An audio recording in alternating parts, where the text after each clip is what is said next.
പുതുതായി രൂപീകരിച്ച വയോജനക്ഷേമ വകുപ്പിൽ വിഷയങ്ങളായി. വയോജനങ്ങൾക്കുള്ള നിയമങ്ങൾ വകുപ്പിന്റെ പരിധിയിൽ വരും.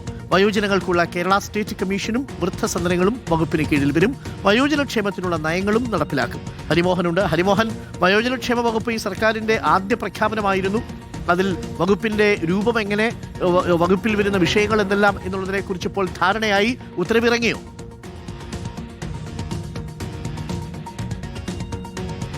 അരുൺ, തീർച്ചയായിട്ടും ഉത്തരവ് ഇറങ്ങിക്കഴിഞ്ഞു. നമുക്കറിയാം, ഇന്ദിരാ ഗ്യാരണ്ടിയുമായി ബന്ധപ്പെട്ടുകൊണ്ടുള്ള ഏറ്റവും ആകർഷണീയമായ ഒരു പ്രഖ്യാപനം കൂടിയായിരുന്നു വയോജനക്ഷേമ വകുപ്പ് രൂപീകരിക്കുക എന്നുള്ളത്. അത് രൂപീകരിച്ചു. ഇനിയിപ്പോൾ വേണ്ടിയിരുന്നത് ഈ ജാപ്പനീസ് മാതൃകയിലുള്ള പദ്ധതികൾ അല്ലെങ്കിൽ മാതൃക എന്നുള്ള രൂപത്തിലായിരുന്നു മുഖ്യമന്ത്രി വി ഡി സതീശൻ വാർത്താ സമ്മേളനത്തിൽ പറഞ്ഞത്. അപ്പോൾ ഈ വയോജനക്ഷേമ വകുപ്പിന് കീഴിൽ വരുന്ന കാര്യങ്ങൾ എന്തൊക്കെയായിരിക്കും, വിഷയങ്ങൾ എന്തൊക്കെയായിരിക്കും എന്നത് സംബന്ധിച്ചാണ് ഇപ്പോൾ സാമൂഹ്യ നീതി വകുപ്പ് ഒരു ഉത്തരവ് പുറപ്പെടുവിച്ചിരിക്കുന്നത്. അതുപ്രകാരം ഈ പുതിയ പദ്ധതികൾ രൂപീകരിച്ച് നടപ്പിലാക്കുക, ഒപ്പം തന്നെ നിലവിലുള്ള പദ്ധതികൾ ഏകോപിപ്പിച്ച് കൊണ്ടുപോവുക. ഇത് രണ്ടുമാണ് പ്രധാനമായിട്ടും ഈ വകുപ്പിന് കീഴിൽ ലക്ഷ്യമിടുന്നത്. അതുപ്രകാരം സംസ്ഥാനത്തെ വൃദ്ധസദനങ്ങൾ ഈ വകുപ്പിന് കീഴിലേക്ക് മാറും.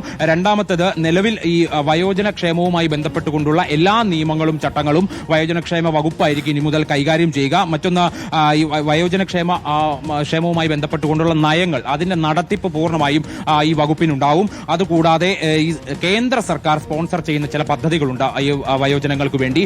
അതിന്റെ നടത്തിപ്പും ഇനി മുതൽ സംസ്ഥാനത്ത് ഈ വയോജനക്ഷേമ വകുപ്പായിരിക്കും.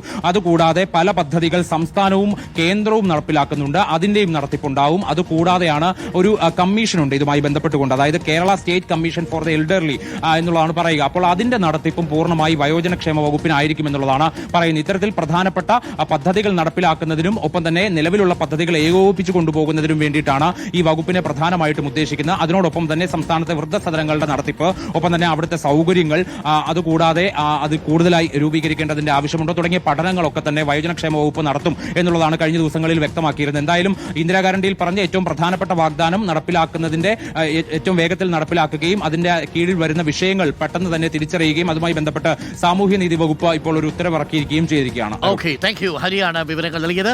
വയോജനക്ഷേമ വകുപ്പ് വിഷയമായി, വയോജനക്ഷേമ വകുപ്പ് ഘടനയായി.